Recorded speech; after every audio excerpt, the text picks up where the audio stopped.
Halo semuanya, perkenalkan, nama saya Esther Sonia Kartika Budi Lestari. Saat ini, saya duduk di bangku kelas 9 SMP Pangudi Luhur Santo Albertus Ketapang. Nah teman-teman, hari ini saya akan menceritakan sebuah kisah inspiratif. Kisah ini menceritakan tentang pertengkaran antara seorang anak dan ibunya.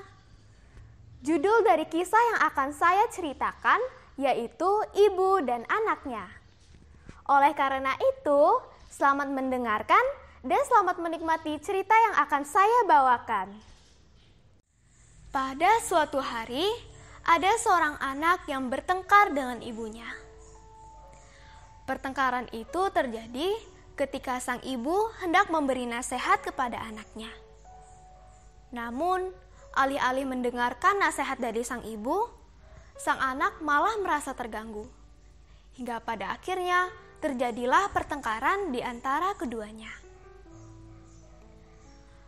Pertengkaran itu menyebabkan sang anak memutuskan untuk pergi meninggalkan rumah dan meninggalkan ibunya.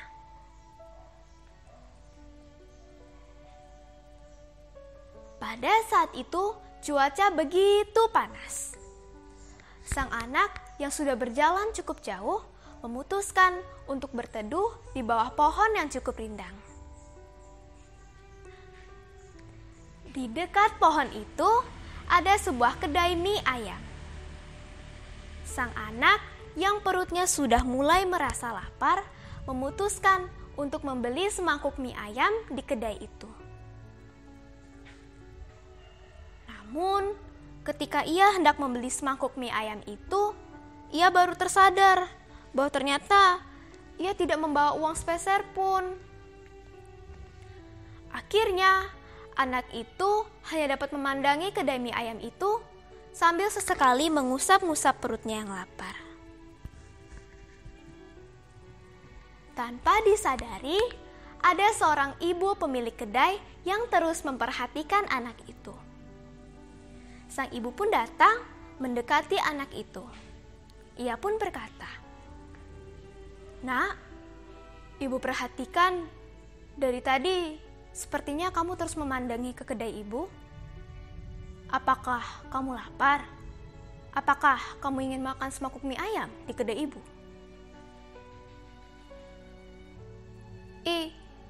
Iya bu, memang perut saya sedikit lapar. Tapi sayangnya saya tidak membawa uang sepeser pun untuk bisa membeli semangkuk mie ayam itu, ucap sang anak. Oh, ternyata begitu. Ya sudah, tidak apa-apa. Yuk, kita masuk. Ibu akan memberikanmu semangkuk mie ayam, ucap sang pemilik kedai.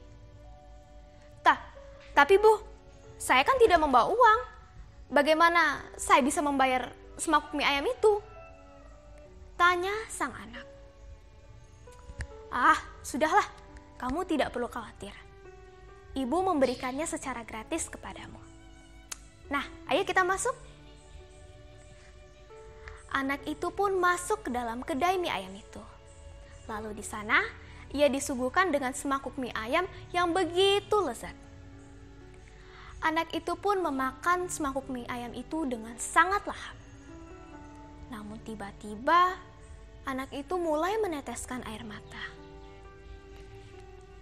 "Loh nak, mengapa kamu menangis?" tanya sang pemilik kedai.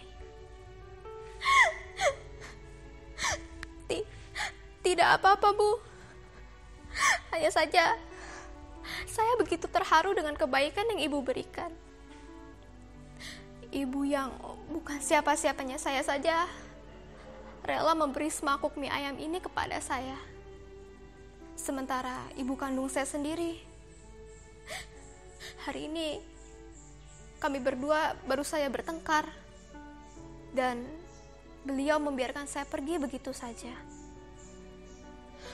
Bahkan mungkin saat ini beliau tidak peduli kalau anaknya belum makan dan anaknya tidak membawa uang sepeser pun, ucap sang anak.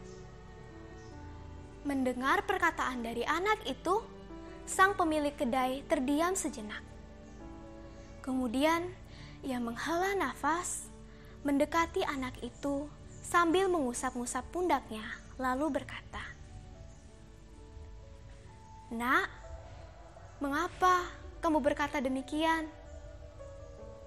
Aku hanya memberimu semangkuk mie ayam.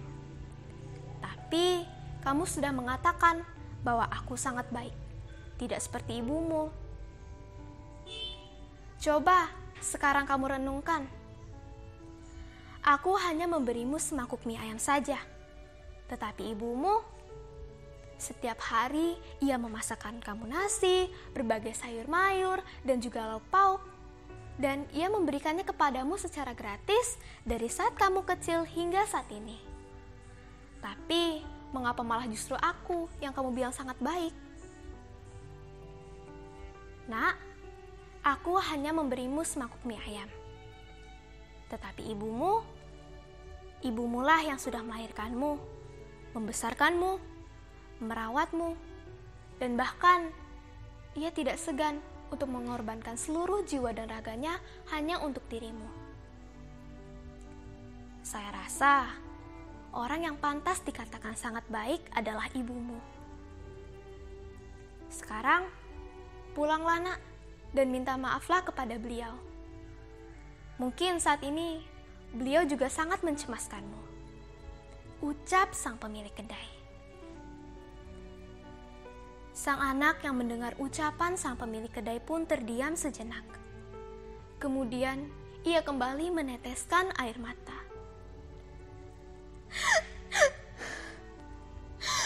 "Betapa berdosanya aku terhadap ibuku. Selama ini aku tidak pernah menghargai apapun yang selalu ia berikan kepadaku. Bu, terima kasih untuk semangkuk mie ayam ini. Saya pamit pulang ya, Bu," ucap sang anak. Sang anak pun bergegas kembali pulang ke rumahnya. Dan betapa terkejutnya ia ketika ia menemukan sang ibu sudah berdiri di depan pintu. Sang ibu pun berkata kepada anaknya, "Nak, kamu dari mana saja? Ibu khawatir." "Nak, maafkan perkataan ibu ya nak. Maafkan ibu. Kamu pasti lapar kan? Kamu pasti belum makan kan? Tadi ibu melihat dompetmu masih tergeletak di atas meja. Ayo, kita masuk. Ibu sudah membuatkan makanan kesukaanmu." Mendengar ucapan ibunya, sang anak tak kuasa menahan rasa tangis. Lalu ia berkata kepada ibunya, "Ibu, Bu, maafkan aku, Bu. Maafkan aku karena aku tidak pernah menghargai segala hasil upaya dan kerja kerasmu. Maafkan aku, Bu. Aku berjanji aku tidak akan melakukan hal itu lagi. Ibu, aku sangat menyayangimu, Bu." Nah, teman-teman, bagaimana? Kisahnya sangat menarik dan sangat menginspirasi, bukan? Terkadang sebagai seorang anak, kita selalu mengabaikan atau bahkan merasa terganggu dengan nasihat yang telah orang tua kita berikan terhadap kita. Padahal nasihat-nasihat itu adalah bentuk kasih sayang yang ingin mereka sampaikan kepada kita. Selain itu, kita juga sering tidak menghargai dan tidak menghormati setiap usaha dan kerja keras yang telah orang tua kita lakukan demi kita. Kita juga terkadang jatuh ke dalam emosi sesaat, yang menyebabkan kita melupakan beribu-ribu kebaikan yang telah orang itu lakukan kepada kita hanya karena satu ketidaksukaan dan suatu kesalahan. Oleh karena itu, kita tidak boleh menjadi orang yang egois dan juga keras kepala. Kita juga harus menghargai dan menghormati setiap usaha dan kerja keras yang telah orang tua kita lakukan demi kita. Kita juga tidak boleh jatuh ke dalam emosi sesaat yang menyebabkan rusaknya suatu hubungan atau relasi dengan orang yang kita sayangi. Nah, teman-teman, saya berharap semoga dengan kisah ini dapat memotivasi dan menginspirasi teman-teman untuk berkembang menjadi pribadi yang lebih baik. saya mengucapkan terima kasih kepada teman-teman sekalian yang sudah bersedia untuk mendengarkan kisah yang saya bawakan. Sampai jumpa di lain waktu ya. Dadah!